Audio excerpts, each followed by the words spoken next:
તો સુરતના નાસિરનગરમાં થયેલા ડિમોલિશન મુદ્દે ધારાસભ્ય વિનુ મોરડિયાએ અવાજ ઉઠાવ્યો છે। કતારગામના ધારાસભ્ય વિનુ મોરડિયા સાથે વીટીવી ન્યૂઝની ખાસ વાતચીત। વિનુ મોરડિયાએ તંત્ર પાસેથી સ્પષ્ટતા માંગતા આખો ભાંડો ફૂટ્યો।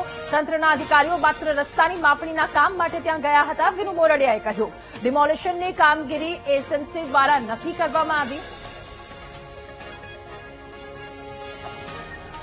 સુરતના કતારગામ વિસ્તારમાં સ્પેશિયલ 26 એક મૂવી જે છે તેના જેવો એક ઘાટ સર્જાયો છે, જેમાં અધિકારીની હાજરીમાં જ બિન અધિકારી જે છે તે ડિમોલેશન કરી ગયા હોવાનું આખું એક ઘટના જે છે સામે આવી છે। અધિકારીઓના વેશમાં આવ્યા હતા અને સાથે પોલીસ પ્રોટેક્શન પણ મળ્યું હતું। આ પ્રકારની ઘટના એક બની છે અને 100 થી વધુ ઘરોનું ડિમોલેશન પણ થઈ ચૂક્યું છે। જો કે ડિમોલેશન થઈ ગયા પછી આખી બાબતની જાણ થાય છે અને આ બાબતે સંકલનમાં પણ રજૂઆત થાય છે। આપણી સાથે સ્થાનિક ધારાસભ્ય વિનુભાઈ મોરડિયા જોડાયા છે, તેઓની સાથે વાત કરીશું। વિનુભાઈ, આખું ડિમોલેશન કયા વિસ્તારનું અને કેટલું ગંભીર કહેવાય, કઈ રીતનું આખું થઈ ચૂક્યું છે, કઈ રીતની માહિતી મળી આપને?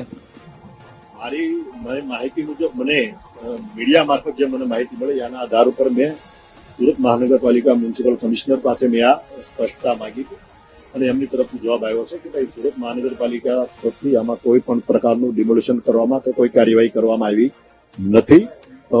અને જે મીડિયામાં બતાવવામાં આવ્યું હતું કે મહાનગરપાલિકાના આપણા લોકો મીડિયા દ્વારા મને કહેવામાં આવ્યું હતું કે ભાઈ મહાનગરપાલિકાના કર્મચારીઓ હતા, તો મહાનગરપાલિકાના કર્મચારીઓ ફક્ત એ જગ્યાની જે 205 નીચે જે રસ્તો મૂકવામાં આવ્યો છે બહુ જૂની લાઈન દોરી છે એની માપણી પૂરતું ત્યાં ગયેલા હતા। મહાનગરપાલિકા તરફથી કોઈ કાર્યવાહી કરવામાં આવી નથી એવો મને મહાનગરપાલિકા તરફથી કમિશનર તરફથી મને જવાબ મળ્યો છે।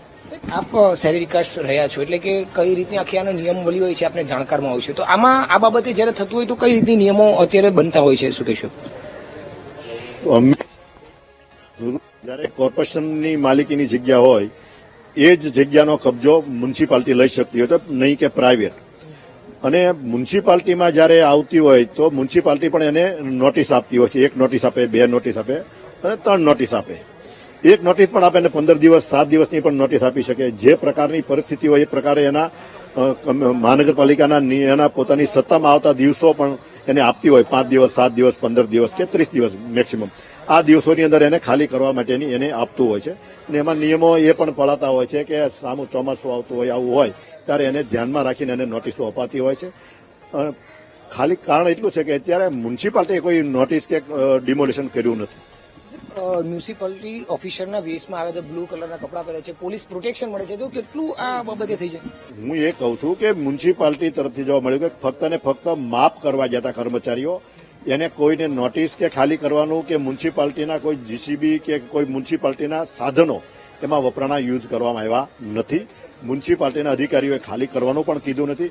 એ ફક્ત ને ફક્ત 205 નીચે રસ્તો કેટલો આવે છે એટલી માપવા ગયા હતા। હવે કેટલી મીટર જગ્યા ખાલી થઈ છે, પ્રાઇવેટ થઈ છે, રસ્તાની થઈ છે, એ માહિતી આપણી પાસે નથી।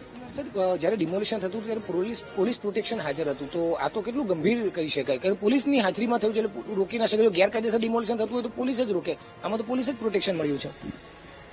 એ વાત બિલકુલ સાચી છે, એ ગંભીરતાવાળી બાબત છે, મારી ધ્યાનમાં આવ્યું છે એટલે જ મેં આજે મ્યુનિસિપાલિટીને પૂછ્યું છે। મ્યુનિસિપલ કમિશનરે જવાબ આપ્યો છે કે એમાં આપણે કાંઈ નથી, કોઈ અન્ય થર્ડ પાર્ટી કોઈ પણ કર્યું હોય તો અમને માહિતી નથી, પરંતુ મહાનગરપાલિકા નથી। આગળ જોઈશું કોણે આ કરાયું છે।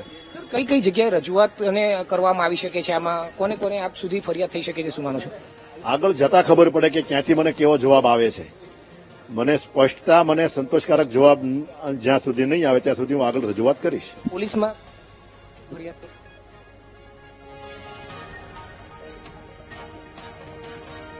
અને ડિમોલિશનની આખી વાત છે, 100 જેટલા પરિવારો રજડી પડ્યા છે, ત્યારે સ્થાનિકોની શું હાલત છે, તેમની શું પરિસ્થિતિ છે એ પણ સાંભળીએ।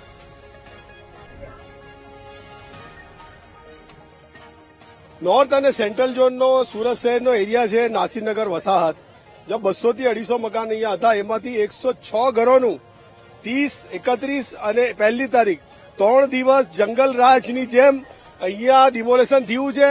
આકાશથી ભૂરા કપડાં પહેરેલા એલિયન્સ ઉતરેલા હતા અને તમામ સાધનો આકાશથી લઈને નીચે લાવેલા અને ડિમોલેશન કરાવેલું। અધિકારીઓ હતા પણ એ લોકો ડ્યુટી સુરત મહાનગરપાલિકાની બજાવવાને બદલે કોઈકના ઇશારે ડ્યુટી બજાવતા હતા અને એનો કોઈકના હાથો બનીને ગરીબ લોકો પર जुल्म गुजारता था। 106 घरों का डेमोलिशन किया गया, 106 घरों में एक को भी नोटिस नहीं दिया गया। ऊपर से एसएमसी के अधिकारी ये कहें कि हमने तो डेमोलिशन में कोई भूमिका ही नहीं बजाई, तो कौन लोग आके कर गए। मैं कमिश्नर से ये मांग करता हूं कि उन लोगों के खिलाफ एफआईआर दर्ज कराए। यही पता नहीं चल रहा ना किसके इशारे पे करा, किसने ने। शनिवार के दिन सब सोइले थे, छोटे छोटे बच्चे लेके सोइले थे, आ गए तोड़ नाके। पहले तो कैमरा चेक करे, सब जगह का कैमरा पहले तोड़े। वीरानी होटल के पास 2 बार गए, 2 बार आए गाड़ी लेकर लोग। वहाँ से क्या इशारा मिला वो कोई को खबर नहीं है। हाँ, म्युनिसिपालिटी और પોલીસ ખાતા બધા સારા રસમાં આવેલા.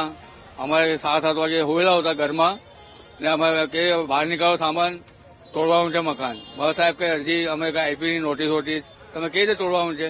ના બહાર નીકળો બોલે ફટાફટ. અડધા ઘંટામાં બુલડોઝર લગાવીને તોડી કાઢ્યા. ટેમ્પો, મ્યુનિસિપાલિટી બધી અધિકારી બધા આવીને તોડી કાઢ્યા અમારું મકાન. અમે 40 વર્ષથી રહી છે અહીંયા. પહેલી વાર એવું ડેમોશન અમે જિંદગીમાં લાઈફમાં જોયું મેં કે એટલો ડેમોશન પાસ થયેલો કે 1 ઘંટા. આ 60 વર્ષ જૂની વસાહત નાસિરનગર વસાહતનું જે ડિમોલિશન થયું 30 મે અને 1 જૂન, એ 2 દિવસ જે કાળો કેર વર્તાવવામાં આવ્યો, એ કાળો કેર વર્તાવનારા કોણ? સુરત મહાનગરપાલિકા સેન્ટ્રલ ઝોનના અધિકારી અને સુરત શહેરની ખૂબ બાહોશ કહેવાતી એસઓજી પોલીસ, કે જે એસઓજી પોલીસના કાર્યક્ષેત્રમાં શહેરનું યુવાધન જે બરબાદ થઈ રહ્યું છે એમડીમાં, ડ્રગ્સમાં, સિરપમાં, કોરેક્સમાં, એના ગુનેગારોને પકડવાનું છે. છેલ્લા 6 મહિનાથી એ લોકો કામગીરી કરતા નથી. અને ભારતીય જનતા પાર્ટીના ધંધાની બિલ્ડરો હોય કે ભારતીય જનતા પાર્ટીના લાભાર્થી જ કામ કરતા હોય, એ પ્રમાણે ડિપાર્ટમેન્ટ ડીસીપી રાજદીપસિંહ નકુમના નિગરાની હેઠળ સમગ્ર સ્ટાફ આ જ કામગીરી કરે છે. ને એમનું ડીસીપી નકુમ પોતે અહીંયા હાજર હતા ને એમને જનરલ ડાયરની ભૂમિકા ભજવી. ત્યારે આ વાતને લઈને રોષ જોવા મળી રહ્યો છે અને આ બંને અલગ અલગ જગ્યા પરના દ્રશ્યો આપ ટીવી સ્ક્રીન પર જોઈ રહ્યા છો કે જ્યાં આ પ્રકારની કાર્યવાહી કરવામાં આવી છે. ડિમોલિશનની કાર્યવાહી, પરિવારો રઝળી પડ્યા છે. સુરત, જ્યાં કતારગામમાં ડિમોલિશન કોણ કરી ગયું એ તંત્રને ખબર જ નથી. એ જ પ્રકારની ઘટના ભરૂચમાં પણ સામે આવી છે. ભરૂચમાં તંત્રના નામે ગરીબોના મકાન કોણ તોડી ગયું, આ વાતને લઈને પણ સવાલ થઈ રહ્યો છે.